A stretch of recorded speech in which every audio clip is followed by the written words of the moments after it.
Salut repreneur, est-ce que tu sais pourquoi le système de VTC à Abidjan est en plein boom et va continuer à croître dans le temps? Je te dis ça juste après cette petite intro.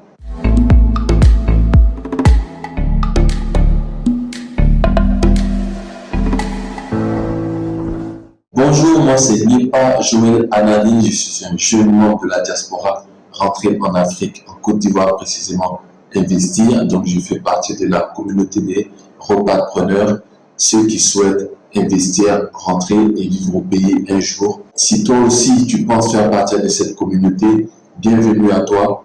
Dans cette chaîne, je partage régulièrement des vidéos sur plusieurs topics, plusieurs thématiques. Je partage des idées, des astuces, des bons plans pour que toi aussi tu puisses faire ce que j'ai fait avec beaucoup plus de succès. C'est ce que je te souhaite. Le système de VTC en Côte d'Ivoire, pleine croissance, en plein boom. À la fin de cette vidéo, tu sauras pourquoi c'est pertinent d'aller vers ce type de business lorsque tu veux te lancer dans le transport et pourquoi c'est avantageux pour les Ivoiriens et pourquoi. Ce qu'il faut savoir, c'est que le système de VTC, qui est déjà connu ailleurs, répond à une problématique ici en Côte d'Ivoire, qui est la problématique de la sécurité. Avant même le confort, avant même les raisons économiques et autres, c'est la promesse de sécurité. Si vous vous rappelez, il y a à peu près une dizaine d'années, il y avait beaucoup d'agressions de clients, mais aussi de chauffeurs, il faut le dire, mais aussi de chauffeurs ici à Abidjan. C'est un phénomène qui est connu. Moi, je me rappelle, il y a 15-20 ans, lorsque j'allais régulièrement en vacances aux États-Unis, précisément à New York, dans le New Jersey, tout le temps, on montrait aux infos des agressions de chauffeurs, de taxi-chauffeurs, de chauffeurs de taxi, qui allaient dans des zones reculées, qui se faisaient agresser par des jeunes, mais aussi par des vieux, par tout type de personnes. C'est un phénomène qui est commun partout. On pense souvent que ce sont les clients qui sont agressés, mais très souvent les chauffeurs sont aussi agressés. Donc la problématique du VTC, la problématique que le VTC adresse ici en Côte d'Ivoire, c'est d'abord un problème de sécurité. Ailleurs, c'est du covoiturage, c'est de l'ubérisation, c'est un modèle économique pour des personnes qui veulent se déplacer en même temps et partager les charges. Mais ici, c'est d'abord et avant tout la sécurité. Il y avait beaucoup d'agressions, comme je disais tantôt, ici en Côte d'Ivoire. Et le facteur même déclencheur, c'était un mannequin qui avait été agressé dans un taxi et qui avait été emmené dans un hôpital et qui avait été mal prise en charge et du coup qui est décédé. Et là, ça avait soulevé deux problèmes d'ailleurs. Le problème de l'insécurité dans les véhicules de transport en commun et le problème du fait que dans nos hôpitaux, lorsque vous n'avez pas les moyens ou lorsque vous n'avez pas l'argent disponible ou lorsque vous n'avez pas la preuve, les indices qui vont montrer que vous allez pouvoir payer, vous êtes très souvent mis de côté et malheureusement, souvent le drame arrive. Donc, ça, c'est l'un des facteurs déclencheurs par rapport à la médiatisation de ce cas et par rapport aussi à la popularité de cette fille-là. Quelques temps après, on a vu naître plusieurs structures que je ne vais pas m'étaler à citer ici, mais la plus connue qui était Africa, j'en parle dans ma précédente vidéo, mais pour des questions de gestion, pour des questions de modèle économique mal ficelé dû à l'incompatibilité avec les mœurs ivoiriennes, cette structure n'a pas duré. Mais ce sont ces structures-là qui sont venues apporter une solution. Pourquoi? Parce que ce sont des structures qui ne permettent pas à un chauffeur de rouler une voiture sans avoir été identifié et même à un propriétaire de mettre une voiture en circulation sans avoir respecté certaines procédures, certaines démarches administratives. Voilà, donc tout est, on va dire, mieux contrôlé.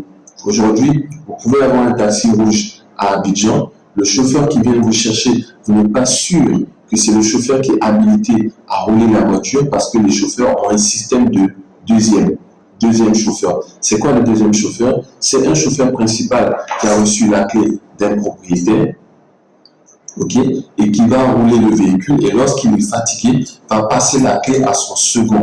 Très souvent, le second n'est même pas connu par le propriétaire du véhicule. Donc, en termes de traçabilité, en termes de poursuite en cas d'agression, en cas de vol, en cas de braquage, c'est vraiment compliqué.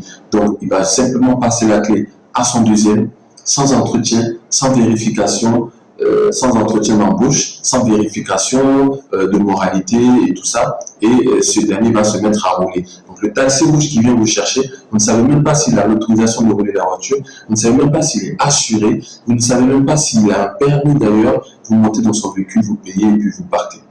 Okay? Avec ces systèmes d'ubérisation, avec ces systèmes de Yango, avec ces systèmes de VTC, le chauffeur est enregistré au niveau de la plateforme qu'il utilise. Nous avons au niveau de notre structure Sun et Elohim Transport plusieurs VTC. Ils sont tous enregistrés au niveau de Yango et de Uber.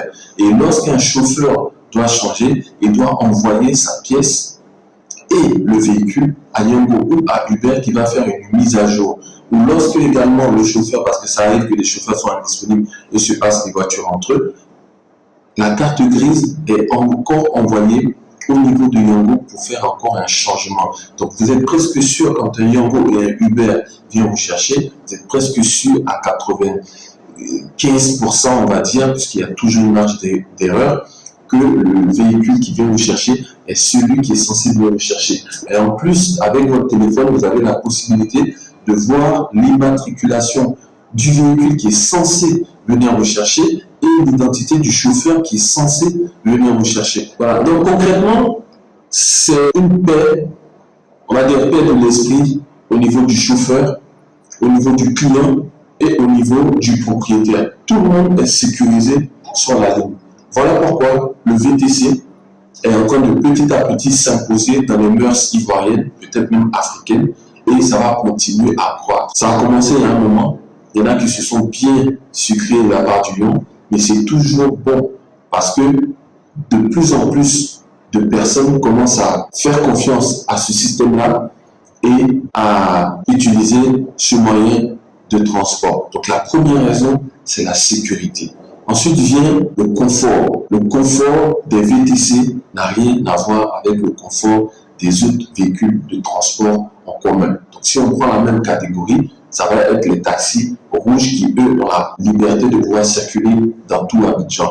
Les VTC sont, dans la majorité des cas, des véhicules neufs, des véhicules qui sortent de chez le concessionnaire, des véhicules garantis 3 ans concessionnaire. Quand on prend un véhicule à partir de 0 km, entre guillemets, puisque du concessionnaire achevé au niveau de la livraison, il y a toujours une soixantaine de kilomètres qui s'est ajouté avec les visites et tout ça. Ça n'a rien à voir avec un véhicule qui a déjà 45 000 km, 70 000 km, au-delà même de 100 000, on n'en parle même pas. Avec une carrosserie qui est déjà bien usée, avec un confort à l'intérieur au niveau des sièges qui est déjà bien usé, c'est pas la même chose. Voilà pourquoi d'ailleurs les taxis rouges ont débuté dans cette activité, mais très rapidement ont atteint leur limite parce que les gens préféraient aller vers des véhicules beaucoup plus luxueux, beaucoup plus confortables.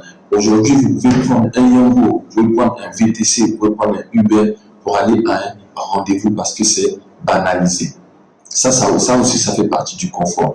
Vous pouvez aller à des rendez-vous importants avec des belles berlines et à la limite dans la même idéologie des hommes d'affaires qui sont beaucoup dans l'apparence, on croira, mais ça vous n'y êtes pour rien, que c'est votre véhicule alors qu'en réalité c'est un VTC pour vous que vous vous entendiez avec le chauffeur pour qu'il attende que vous puissiez finir le rendez-vous pour partir. Donc ça c'est du confort en plus. Bien sûr il y a la clim, donc vous pouvez être également bien habillé, bien vêtu, prêt pour votre rendez-vous. Vous restez dans la clim jusqu'à l'arrivée, vraiment l'opposé avec les véhicules rouges. Je ne suis pas du tout en train de dénigrer les véhicules traditionnels, les taxis traditionnels. Je suis en train de vous faire un comparatif entre les deux afin que, in fine, vous puissiez prendre votre décision, mais également vous montrer pourquoi c'est pertinent de s'intéresser à cette activité de VTC qui a déjà bien commencé, qui est déjà bien assise et vous permet de pouvoir capitaliser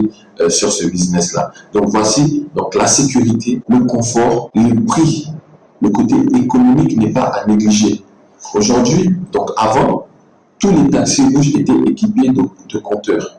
et c'était le compteur qui déterminait le prix de la course. Donc des fois on avait des bonnes surprises et des fois on en avait des mauvaises. Du coup, pour des raisons que j'ignore, le compteur n'est plus utilisé et les taxis maintenant, tout se passe par arrangement.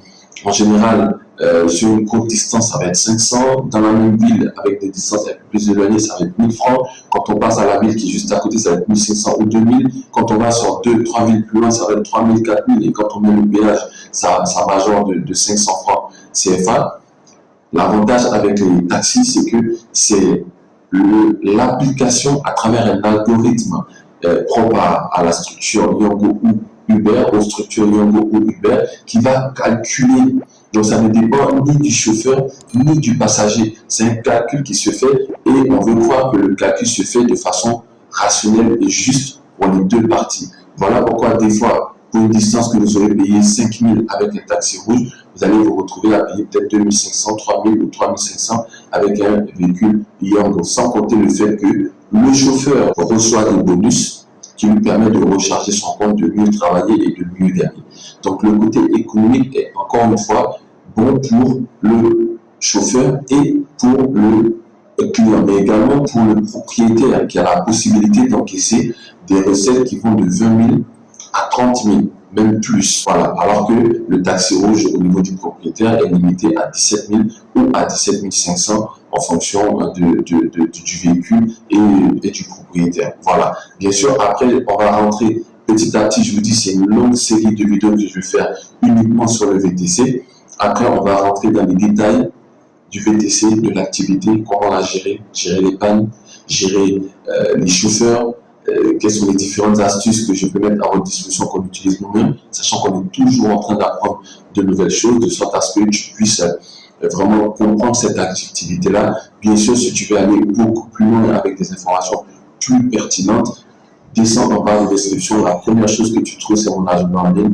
Prends 30 minutes, prends 1 heure, on se donne rendez-vous sur Zoom en vidéo, on échange rapidement et à la fin de chaque entretien, tu es beaucoup plus avancé, beaucoup plus éclairé. En tout cas, c'est le témoignage de toutes les personnes qui ont pris du coaching, de la consultation de projet avec moi. S'il y a des aspects de cette activité que tu voudrais que j'aborde, plutôt que je m'étale sur d'autres choses qui ne vont pas forcément t'intéresser immédiatement, descends dans les commentaires, écris-moi ça, dis-moi ce que tu en penses. Si tu es déjà dans l'activité et que tu rencontres des difficultés, parlons de cette difficulté-là afin que je puisse te répondre et pourquoi pas peut-être s'appeler plus tard pour pouvoir aller beaucoup plus loin, pour te permettre de redresser ton activité, pour te permettre de débuter et pour te permettre d'arrêter également parce que ça ne vaut pas la peine de continuer quand on perd de l'argent. Voilà, donc je résume: la sécurité, le confort et le facteur économique. Voici les 3 principales raisons pour lesquelles il faut s'intéresser à cette activité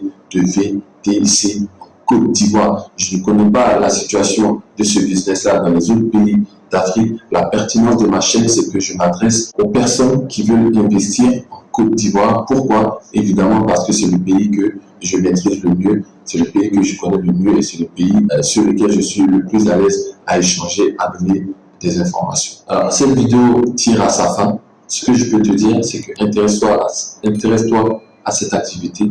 Lance-toi parce que le meilleur moment, c'est maintenant. C'était Nipa Joël Anani pour la chaîne Astuces du pays. À la prochaine opportunité.